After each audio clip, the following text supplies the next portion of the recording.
Are you sheltering in place, isolated, feeling alone? Well, then you're just like us. Hit me.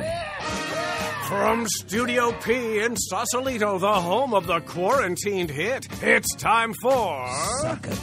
Succotash Shut-In, the Soundcast Stimulus Package featuring snippets from comedy... Soundcasts. And now, here's your host for this episode, Marc Hershon. Thank you, Bill Haywatt. I am Marc Hershon, and welcome to a very auspicious episode 247 of Succotash Shut-In, the Soundcast Stimulus Package. Because not only does this installment feature my interview with a fixture in the San Francisco comedy scene back in the 1980s, 90s, and into the early aughts, John Means, a.k.a. Dr. Gonzo. But this is also the very last episode of Succotash Shut-In, the Soundcast Stimulus Package. Now, to be clear, we're not going away. No. My alternating host, Tyson Saner and I, are staying right here in this very feed. But this show marks the end of Season 4 of Succotash. It's also the last show of our first 10 years in soundcasting. And although the COVID crisis, the pandemic, or whatever you want to call this crazy last year that most of us have managed to muddle through, is not quite over, things are looking brighter and definitely on the upswing. Millions of Americans have had at least one, if not two, of their COVID vaccine shots. I'm in line next Tuesday to get my second Pfizer jab. And some people have gotten the one-shot wonder from J&J. Places are opening up, some a little bit wider and more enthusiastically than called for, perhaps. And there is a feeling of, dare I say, normalcy returning to the world. With that growing momentum in evidence, we have decided to level set this show and return it to its original title starting next week. With our special 10th anniversary show dropping next Tuesday, it will be the first show of Season 5 of Succotash, the Comedy Soundcast. You shouldn't have to do anything if you're a subscriber. You'll see the title shift. You might see a slightly revamped show graphic, but everything should keep coming to your device just as it is today. Speaking of Tyson Saner, if you missed his latest drop, Epi247, he featured clips from the Brendan Fraser podcast, Fascination Street, and the Bill Burt podcast. It's not too late to catch it up at Apple or Google Podcasts, the Laughable app, Spotify, Stitcher, YouTube, and of course, our very own home site, succotashshow.com. For this show, as I mentioned, Dr. Gonzo, i.e. John Means, is my guest. He created a unique combination of stand-up and song parodies when he was kicking it back then, and his style of comedy and music made him perfect as an opener for bands, big bands. He toured extensively with Huey Lewis and the News, for instance. We get into all that, and as you'll hear me fumble around, even after all these years of knowing him, I'm still not quite sure what to call him. I think I settled on Gonz, finally, which is and was the most typical thing folks in San Francisco used to refer to him by. But he moved back to his original hometown, Mason City, and that's where I recently caught up to him on Zoom. We'll dive into the conversation pit with Gonz right after this message from our longtime sponsor, Henderson's Pants, with a special reprise offer for their back-to-school pants now that a number of educational institutions are reopening for on-campus classes. Hello, friends. Bill Haywatt here. You know, with the summer winding down and the days getting shorter, it's a sure sign that it's back to school time. While kids might be grumbling that their fun is about to end, they can still be having a great time when they hit those hallowed halls in their new Henderson's back to school pants. Far from being too cool for school, Henderson's back to school pants are just right, regardless of whether your offspring is star of the football team or a wimpy loser who gets beaten up by the bike racks every day after class. On the advice of counsel, Henderson's Pants wants to assure listeners of this program that we do not tolerate nor support bullying in our nation's schools or playgrounds. The childhood spectrum illustrated in this commercial message is not intended to denigrate or mock those children who might be seen as being of lesser ability or popularity than other more desirable young people. We invite opposing views to to contact the management of Henderson's Pants via this program. We now return to the commercial, already in progress. Bill? Thank you, Joe. Originally designed for private school, public school, and that school of hard knocks, Henderson's Back to School Pants can be found in the aisles next to peachy folders, pencil boxes, and small caliber firearms, wherever back to school supplies are sold. That's Henderson's, makers of knickers and knee pants since 1917. And now back to Succotash. All right. How are you, man? I'm fine, Mark. Good to see you. Good to see you. I'm just trying to think if we need to say anything in preparation for what we're about to do, but I don't think so. It's just a conversation. Just a lot of forehead. Just two old friends chatting. I like that. Chatting. I was thinking about how I introduced you, because it seems like you go by John Means now, mostly, but you're still mostly. Dr. Gonzo. Mostly. Right, but you're still I can say with us on Succotash Shut-In right now is Dr. Gonzo. Or I can say John Means, a.k.a. Dr. Gonzo. That sounds fine. Or I can say, just call him Gonz, as his friends do. Or you could just call me Johnzo. Johnzo. Well, it reminded me, I don't know if you remember, when I was up in the Comedy Underground in Seattle, there's fingers in the way. What's that? My wife's turning up the volume for me because I'm an idiot. Interesting. There. Oh, now it's much better. How's that? Can you hear better? Oh, yeah. Can you hear me now? I can. Yes, I can. I don't know if you remember, there was a guy that was a local Seattle comic who also worked as the doorman at the Underground when I was there, a guy named Jay Cullum. Okay. And so I always knew him as Jay Cullum. And then years later, I kind of ran into him on social media, and he was John Cullum, which is his actual name. But I couldn't break myself of the habit of calling him Jay. And I would write him emails and stuff. And I just finally got myself to at least just use the letter J. Yeah, there you go. I couldn't figure out what else to do. My dentist calls me Jay all the time instead of John. I don't know what that's all about, but I don't care.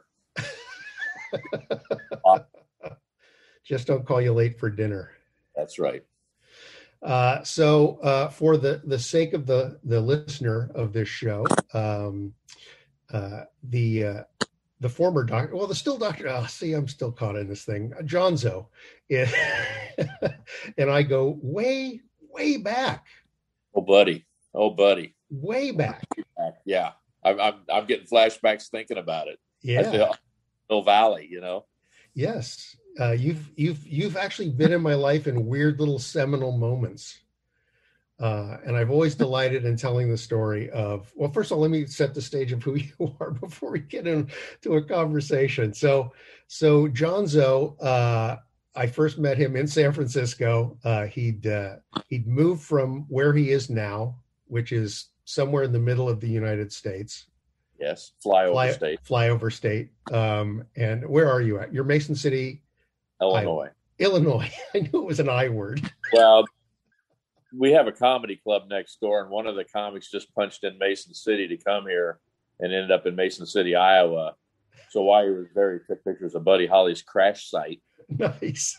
Late, of course. But, nice. But anyways. I'm by Springfield, Illinois, Peoria, Illinois, real close to where and Pryor came from. Okay. But when we first met, you'd made the move to San Francisco and were performing. You did a stand-up act that included music and guitar, and not just included it. It wasn't like this add-on.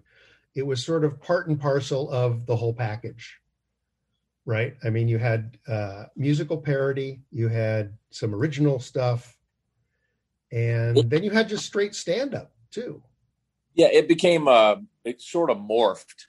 When I first started doing stand-up, it was mostly a lot of little guitar parody things, making fun of Oakland and Marin County and Bob Seger and ZZ Top and things like that.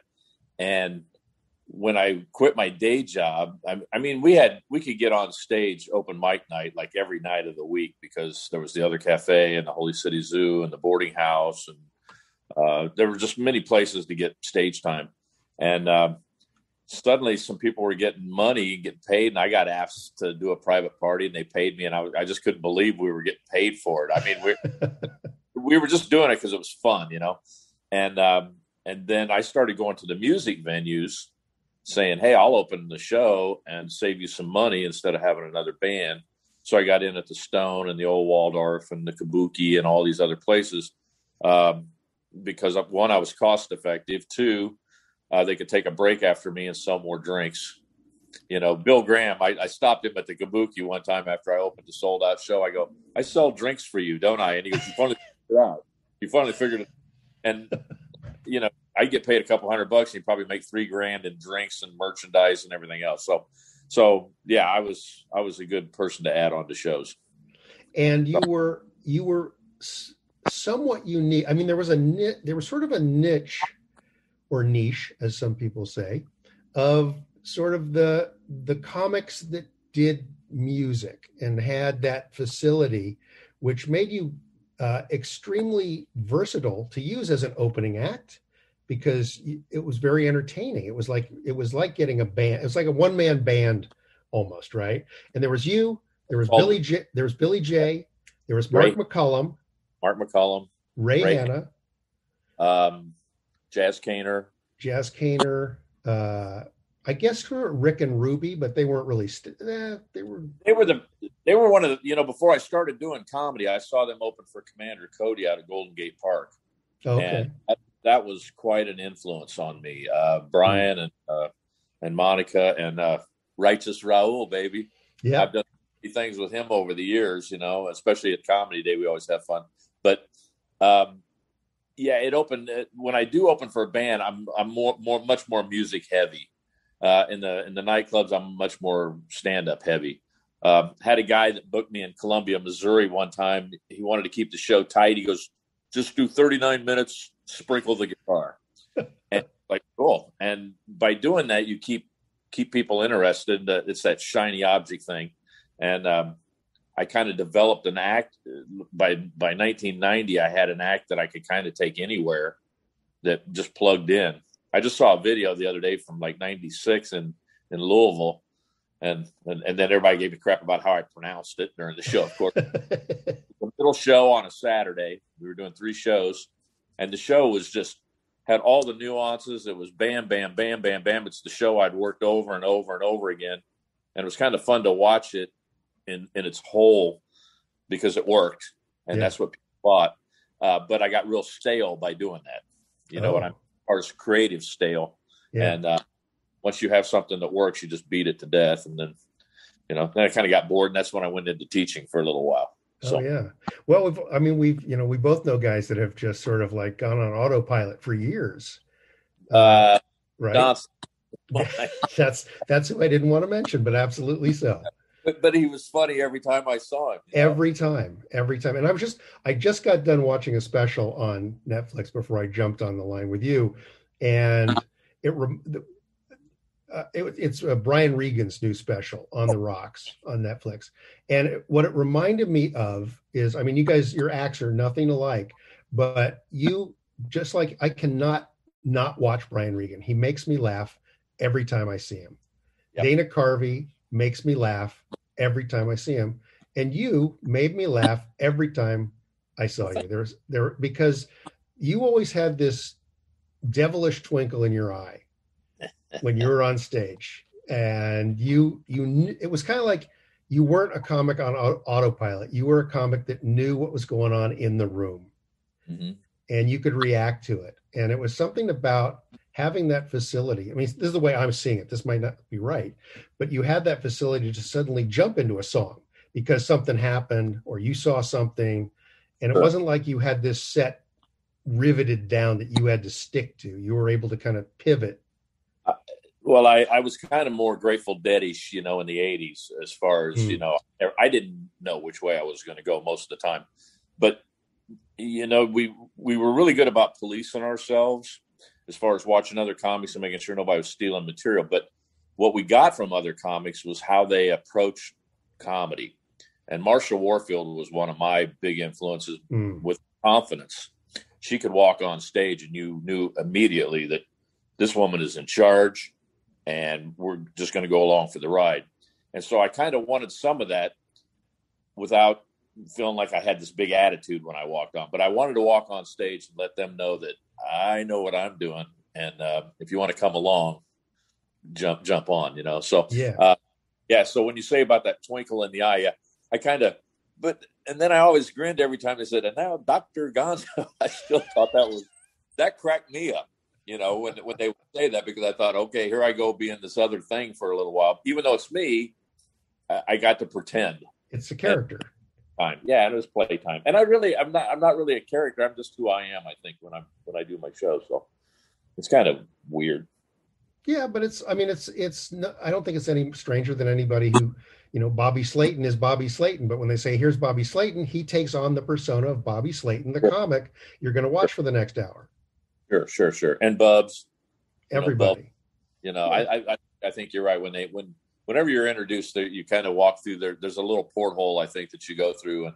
And I don't it's still strange. I mean, every time I go on, it's a new experience, and it's funny now because I'm really digging into the well. I got away from comedy for a while when I was teaching, and we had a restaurant for a little bit, and then my buddy opened the comedy club next door, and the next thing you know, those comics a lot of comics I didn't get to see because I was headlining all the time.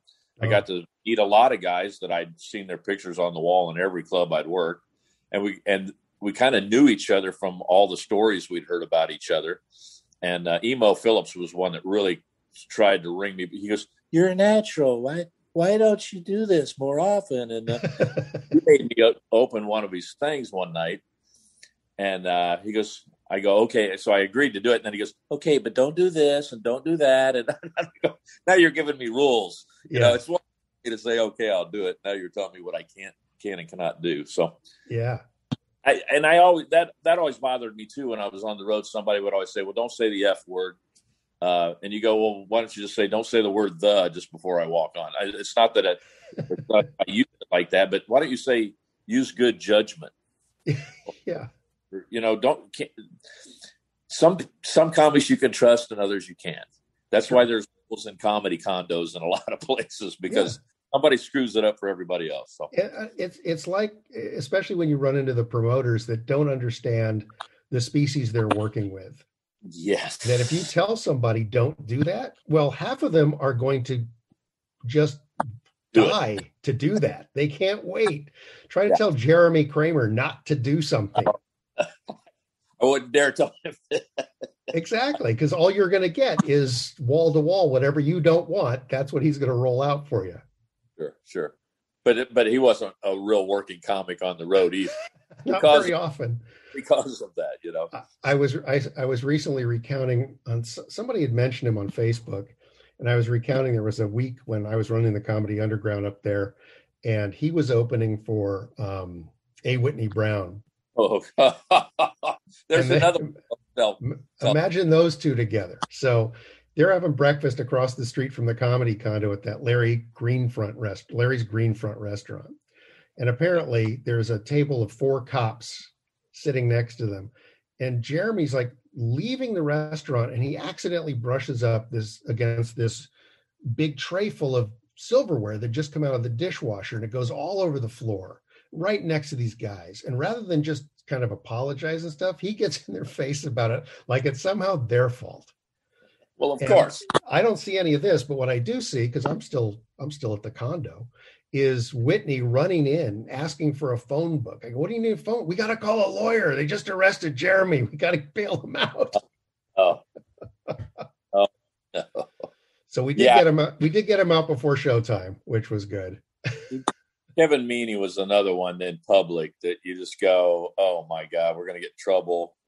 He went into the back room of a restaurant because we weren't getting waited on right away, and knocked a bunch of stuff off the shelf and laid it on the ground and claimed that the waiter hit him. And the waiter's going, he just walked in here and knocked everything on the floor. And I mean, so when you're hanging with a comic, you never know. And Whitney was definitely one of those that, oh, buddy. Yeah. And that's the thing you can't ever really kind of purely translate to civilians, what the business is like. It's the in-between time. It's the 23 hours when comics aren't working that Sure. all the weird, crazy, bananas stuff happens. And who was the comic that used to sing "Working 9 to 9:30"? John Fox, probably. Probably, I don't know. But, yeah, we could say he did everything. Exactly. He's not around to even deflect it at this point. Sure. But while we're talking about Seattle, I still remember, and I've told this story to people a bunch of times, when I picked you up at the airport. I was running the club. I picked you up at the airport. It had been raining and raining because it's Seattle. Oh, I remember this. I'm wearing this big overcoat. I got this beard that's about 6 months old on my face, and my hair's down to my shoulders. And we go back to the condo, and you just come in from another gig. So you say, I'm going to go upstairs, take a nap. So you go upstairs, take a nap. The sun comes out, and it's Seattle. So hallelujah, the sun's come out. So I go down the street. I go to the barber shop. I haven't cut my hair, shaved my beard off. When you come downstairs, I'm sitting on the couch in the living room. I'm wearing cutoffs and a T-shirt. Clean shaven, short hair. You go, what the fuck happened?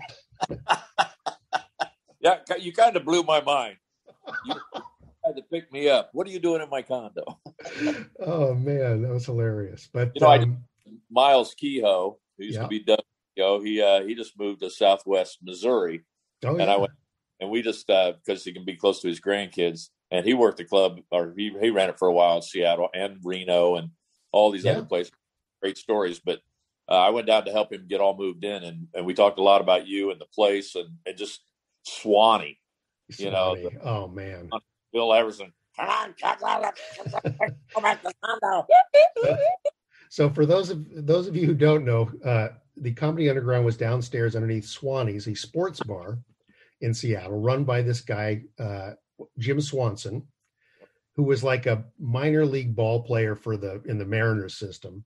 Left-handed catcher. And so his name was on the thing, but I don't think he had any of his own money in it. He had like a backer, and this guy, Bill Evanson, who'd been friends with him since college, was like his partner and ran the bar and stuff.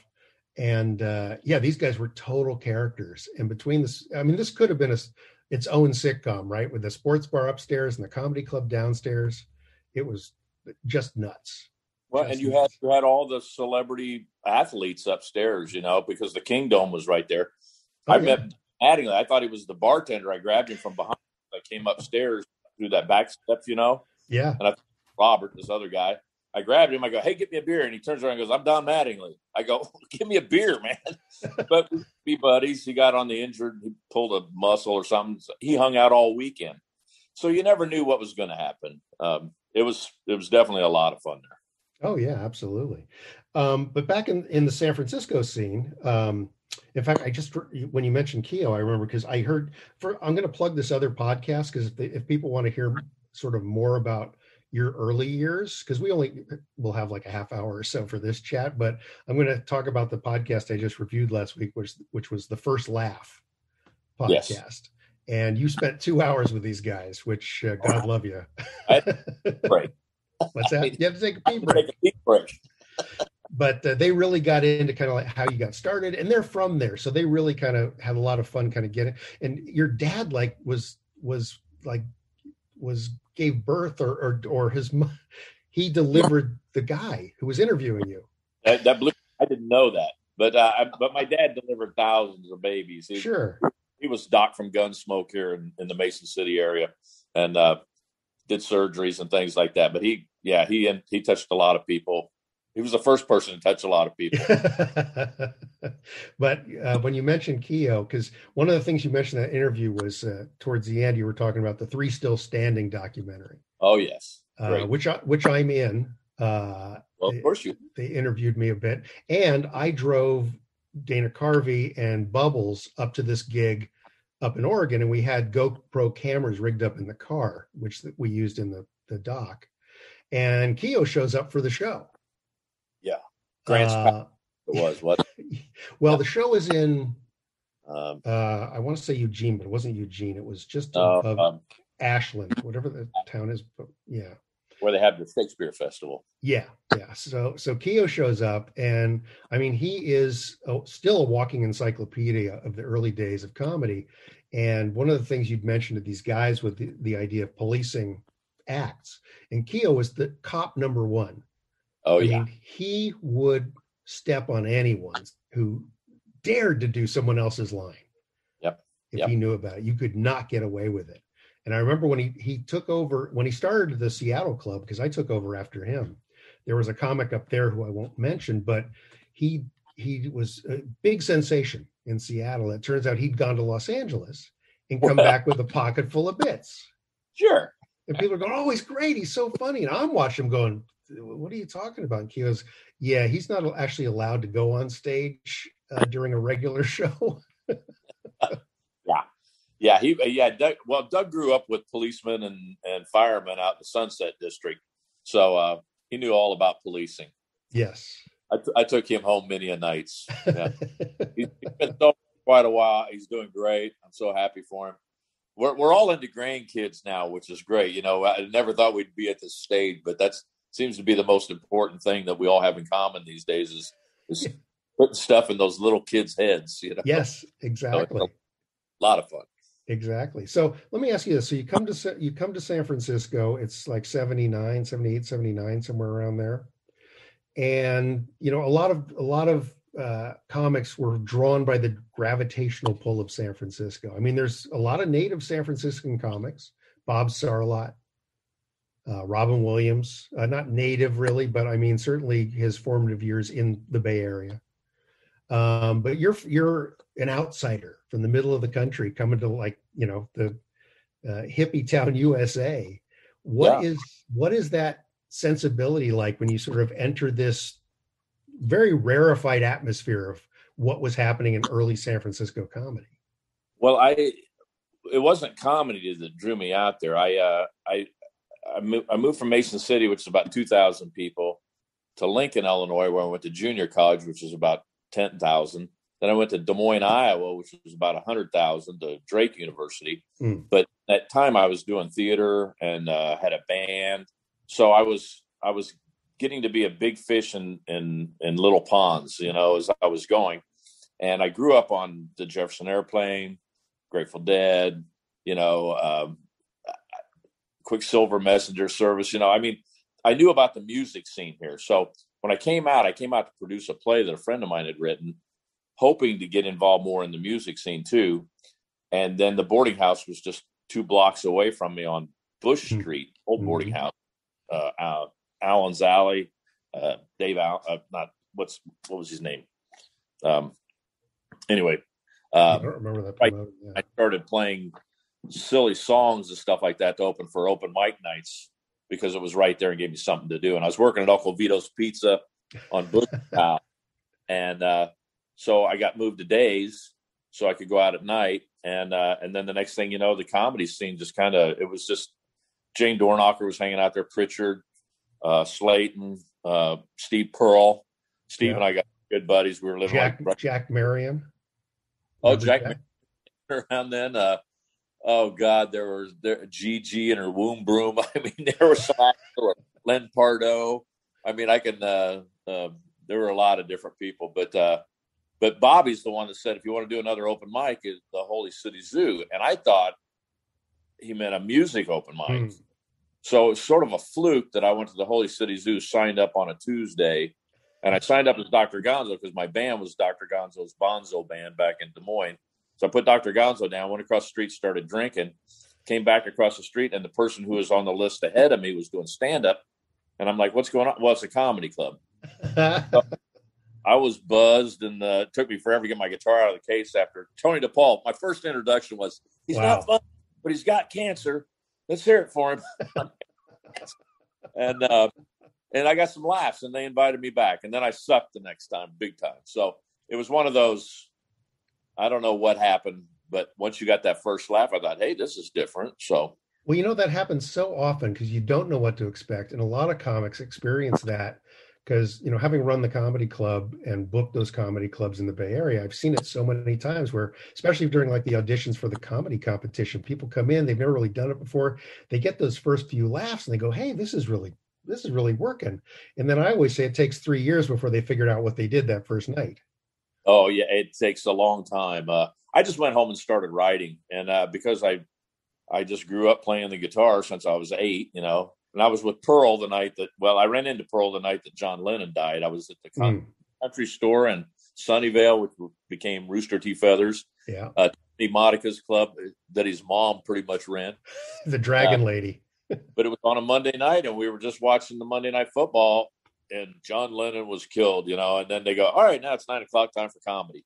Oh, man. Well, it was a horrible evening. But Pearl, like the first one to say, if it had been Ringo, we'd be in bed now. I don't know. There's this, and then Colonel Sanders died shortly after that, and Pearl and I called the media and had them all come down to the Kentucky Fried Chicken on Lombard, and we're out there singing, "All we are cooking, chicken to go." Everybody talking about white meat, dark meat, lion legs and thighs, and and people were walking away from us on our shoulders. I mean, Pearl was the most fun guy to hang out with, man. Oh yeah, fastest mind, and unrecognized publicly as that. I mean, off stage he was just so, and he still is. Oh yeah, just incredibly quick. Yeah, and I mean, he was one of the guys that could keep up with Robin as far as bing, bing, bing, bing, zoom, zoom, zoom. Him and Warren Thomas, and I miss talking about Rick Overton. Yeah, and I miss seeing Rick too. I missed Comedy Day this year. The 40th year. This was going to be a big one. I know, and there was no Comedy Day. And that's where I get to hang out with all my buddies in one place. So it's sad. Yeah. We'll get it back together. We will get it back together again. So you get into this comedy stew that is San Francisco. You're opening for bands, you're playing clubs. And what happens to sort of like your true north at that point? What is it that you're aiming to do as you kind of find yourself in a world you didn't really expect? I met Cosby like in 81 when we did the, Showtime Big Laugh Off in 81. Caesars bought that show, and it was me and John Fox and Bob Duback and Barry Sobel and the guy with the puppet. And Ron Lucas. Ron Lucas, yeah. And so Cosby showed up at the show. And, I went on first, and then John Fox going, Cosby's out there. So I went back, and I talked to him, and I said, I went up to him and went, Sugar Ray. And he's like, Sugar Ray. And so he sat me down and invited us all over to see his show the next night because he had an early show. Comped us in, but we got to go backstage. Everybody went over except we didn't tell the guy with the puppet.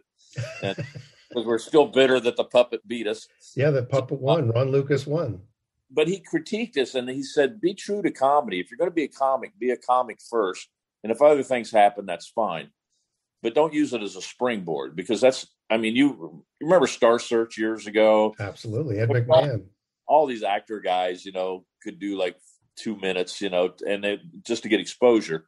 And then when they started putting the comics on, then, okay, see, now there's funny. Yeah. So I stayed true to comedy. I never really springboarded. I was never big on wanting to get in the movies or anything. I got into some videos with Huey just because I was touring with Huey Lewis at the time. But that was never my intention. My intention was to play live, and I love playing live. And then you're playing to 10,000 people. Yeah. Again, Grace Slick called me the cartoon before the movie. That's basically what I became, and I loved it. And I've opened for, I just looked through my list the other day because I keep remembering acts that I forgot. I'm up to like 70 bands that I opened for that are name acts. Yeah. That I got to milk off their crowd. They threw the big people, and I got to go out there and entertain them. So it's been a lot of fun. That's great, man. That's great. That hit you get off an audience that even though they're there for someone else is amazing. I remember I was working on some project with Carvey, and he goes, hey, I got to go to play the what was it? It was a room in Vegas. It was the room at the Pig Motel. That was it. No, it was the Mirage at the Mirage Hotel. Oh, so it's a big showroom. It's like Wayne Newton's showroom, I guess, except on, he would take a vacation, and so they'd book it out with comics. So he goes, yeah, let's just go. I'll get you a suite at the Mirage. We can still keep working on this project. They go, okay. So I go with him. He goes, hey, I got to go down and talk to the showroom manager. Let's go, just walk with me. Okay. So we walk down, And he says, "Who's my opening act?" And the manager goes, "Your agent said you're bringing an opening act." He just looks at me and goes, "Oh, Mark can do it." He goes, "Mark can do it." Now, I have done no stand-up. I've done just improv, right? Just improv. But at that point, I've been doing improv for literally 25 years. So I go, yeah, okay, I'll do it. So for 3 nights, I'm Dana Carvey's opening act at the fucking Mirage Hotel in front of 2,800 people. It's awesome, isn't it? And he and I just kind of write this just BS, like 7 minutes. Just like, 7 minutes. Stuff out of the news and bullshitting about. And it's such a rush. You walk out there on stage, and it's what I've always told beginning comics when they go, "I'm just so nervous." I go, you have no reason to be nervous. The audience doesn't know that you don't know what you're doing. And as long as you take that stage with confidence and you never let them know that you don't own that stage, you'll do just fine. Yeah. Because believe it or not, they want you to succeed. They've paid big money to have a great time. Yeah. And they start to feel nervous for you. That's when you end up in the drink, Well, I tell comics too, when they get, if a joke doesn't go over, a lot of comics will push, and try harder on the next one. I go, you got to go, well, that sucked, and let them know that it didn't work. Yeah. And then it takes all the tension out between you and the crowd. If you keep pushing, boy, I've seen comics just bury themselves. And, but have fun, man. That's why I still do it every once in a while. I'm right now, since the COVID thing, I think my last show was last July or something like that. And I just did a short thing, and it was fun, but it's been a long time ago. Yeah. It's, you really do have to knock the rust off. It's just like crazy. I mean, I don't perform all that much at all anymore. I did a bit when when Pitta was still here in the Bay Area, and the Throckmorton was going on Tuesday nights. We would, he would call me up and go, "Hey, let's do improv tonight," at the end of the show. Yeah. So, that was keeping my chops up. So I started teaching improv at work, where I work, to people that work there. Oh, that's awesome. And so that kind of keeps. In between naming things, you're riffing. Yeah. Oh, I did classes. I started doing it on Zoom when the pandemic went down and we all went home and stuff like that. But it's nothing is like being in front of that audience and learning how to ride that wave. Yes. Because that's really what it's about. And it's like, trying to teach someone how to not be afraid of the silence. Because there's a lot of moments that you just kind of go, you know what, I'm going to let this grow now. And this is nothing. It's silence and anticipation from the audience, waiting, what's he going to do next? When you mentioned silence, Pearl and I started watching Jack Benny was on like it's 1 o'clock in the morning on Channel 20 years ago. And he called me up and go, "Hey, Benny's on." And just watching him, I started learning how to take a pause, if I didn't have a tag on a joke, I just take a pause and I do a look and I get 2 laughs. Yeah. And I kill me. I go, man, I'm doubling my laughs for doing nothing. It's no effort. And, it's, you were talking about the wave. Yeah. The one thing from theater that I learned, because when I first started doing theater, I'd never been in a play. First play I was in, I had like a 5-page monologue by myself on stage that was humorous. And I asked the director, I go, "What do I do when they laugh?" And he said that laughter comes in like this. And just as you got to use your ear. And just when it peaks, say your next line, because it'll fall right off. Yeah. And I started playing with that more and more in my comedy. And if you've got a joke that's got tags and you get it and it peaks off and then you hit the tag, then it goes up even higher. And then if it starts to fall off and you hit it again, it goes even higher. And it's when you can play on stage and know exactly what you're doing technically, it's like being a great cabinet builder and getting the edges just right. It's a craft. And I was talking about this Brian Regan special, and I mean, he's a master of it. He's in the faces. I just laugh at Brian Regan when you say his name, Oh, yeah. Hysterical. The Jack Benny thing, I've used Jack Benny as an instructional aid for people. I mean, there's that very famous bit that originally was in radio, and the idea of using silence in radio is crazy because radio is like, well, it's dead air, isn't it? And there's that famous bit where he's walking home at night and he gets held up by a guy, says your money or your life, and there's just this long pause. But you also got to understand his character. Yeah. Oh yeah. Gate. Yeah. That's the beauty of Jack Benny. He's such a defined character that you kind of know what's going to happen, but it's still hysterical. He is, but the thing is, if you didn't know anything about Jack Benny, you just showed somebody that one bit where there's the long pause, your money or your life. I said your money or your life. Another long pause. He goes, I'm thinking it over. Thinking it over. I saw Jack Benny with Rich Little. And Rich Little was doing Jack, and it was like dueling Jacks. Oh, okay.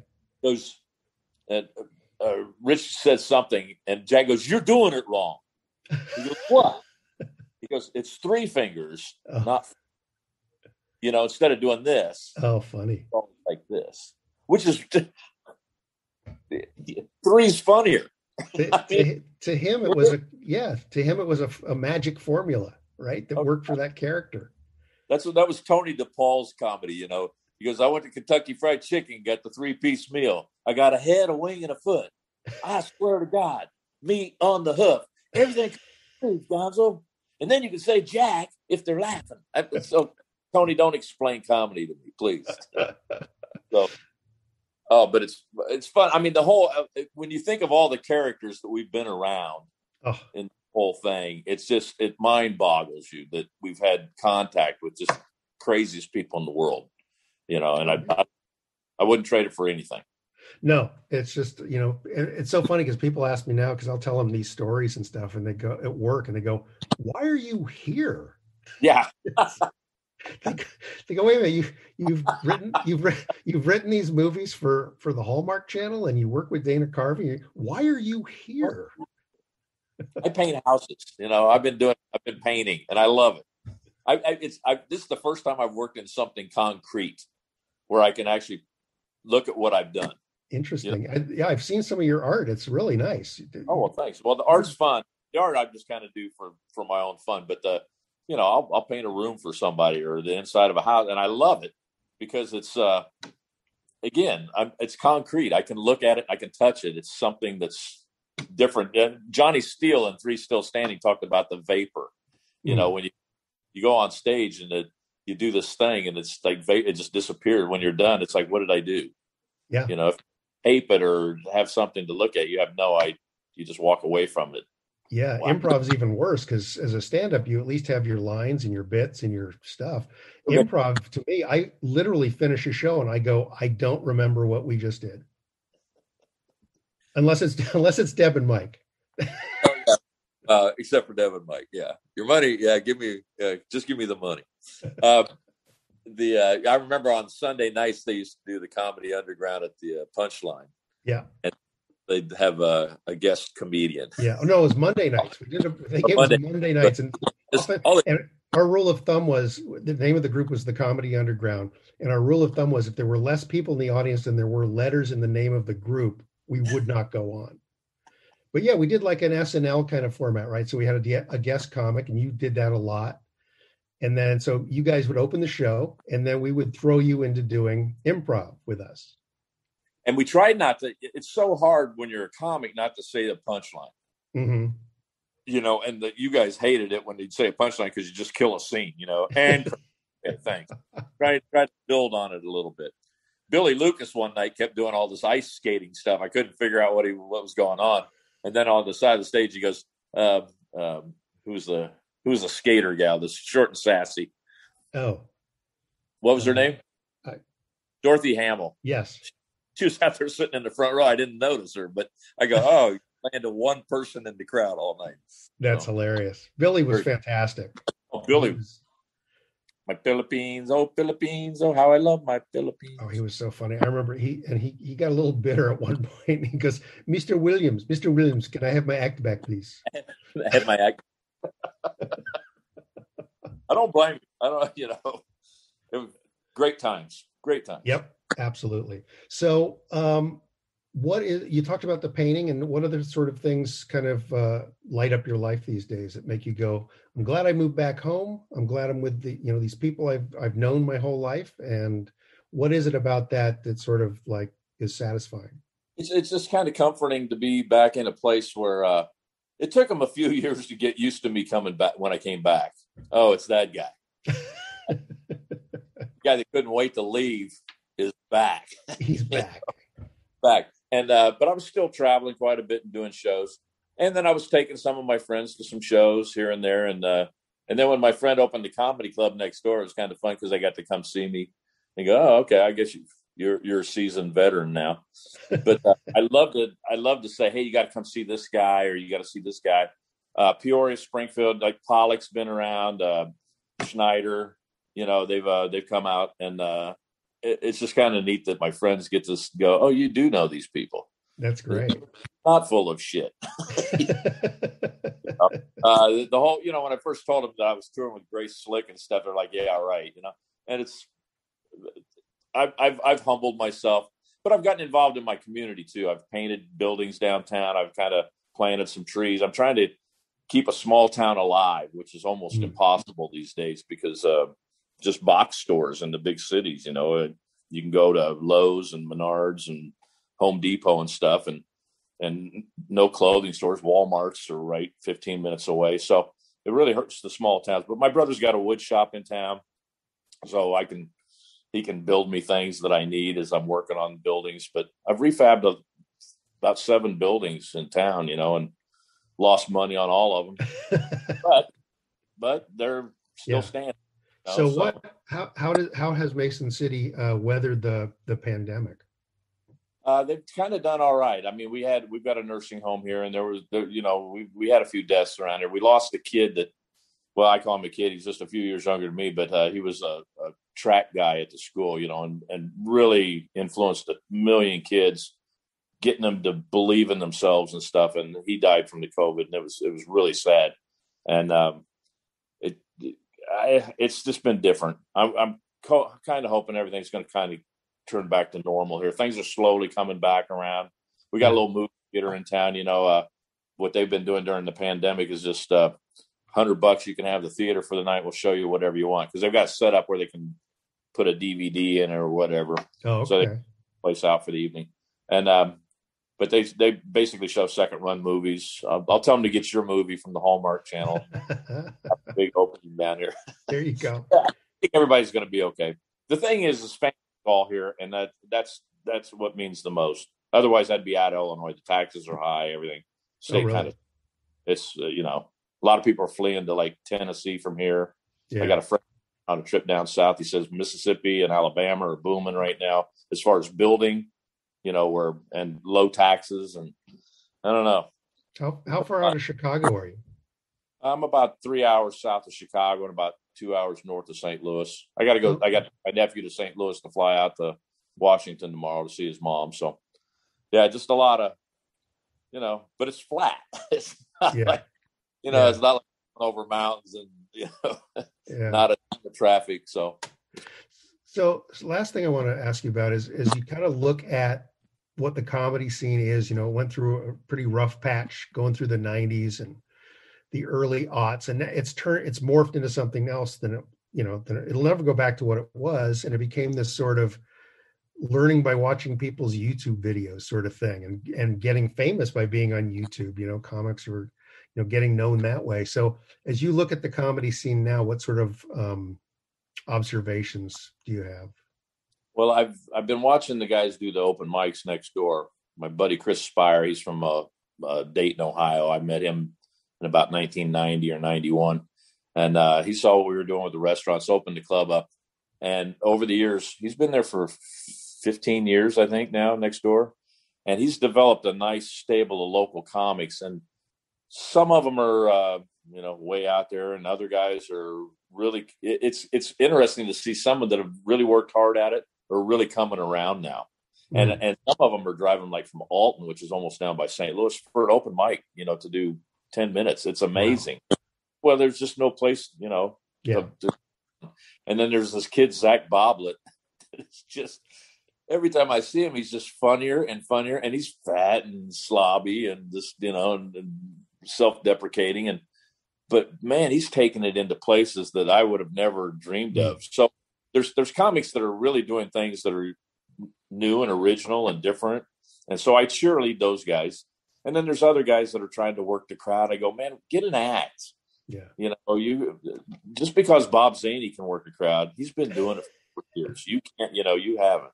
Yeah. So I'm trying to get these people to, work on their material, do something different every time you're on. Just if you're going to come up here, take a chance.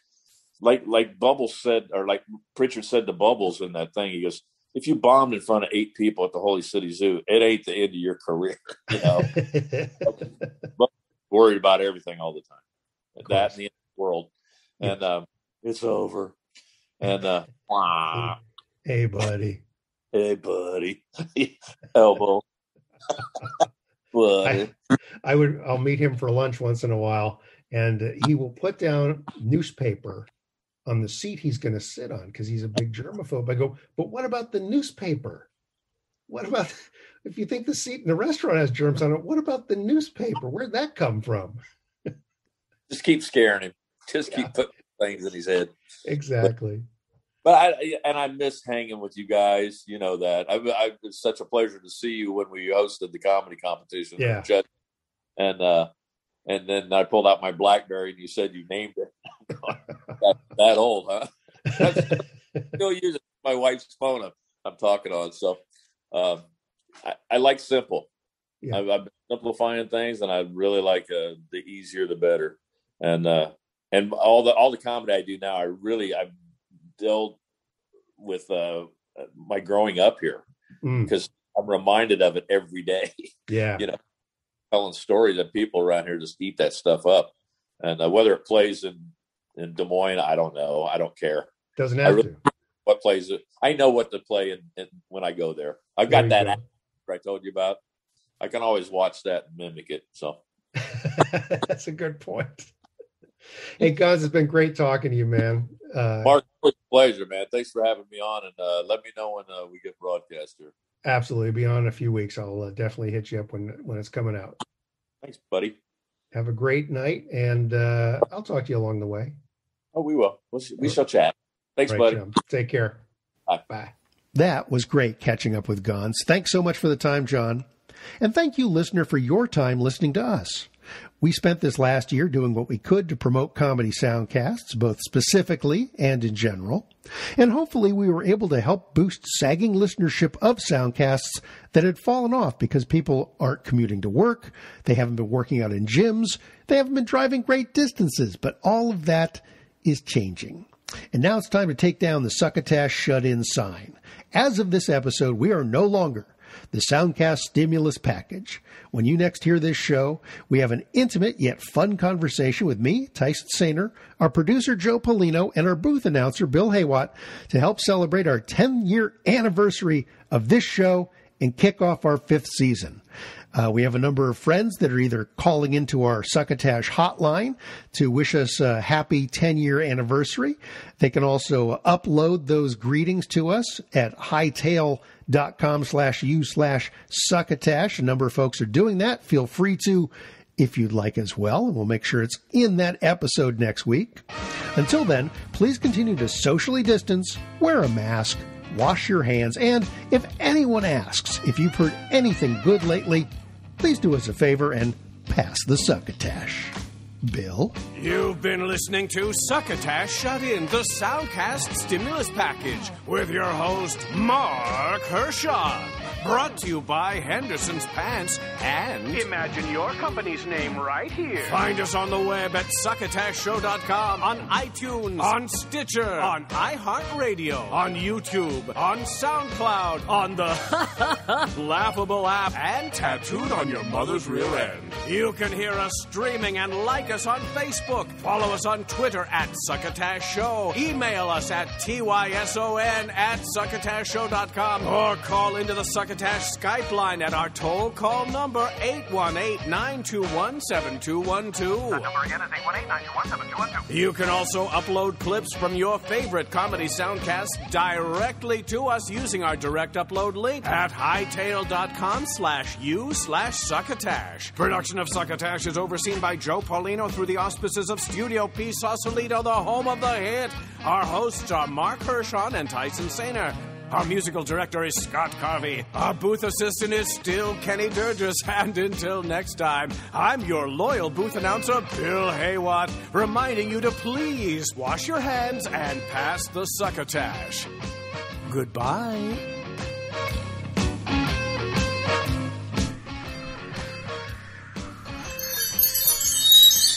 This has been a Succotash Patch production.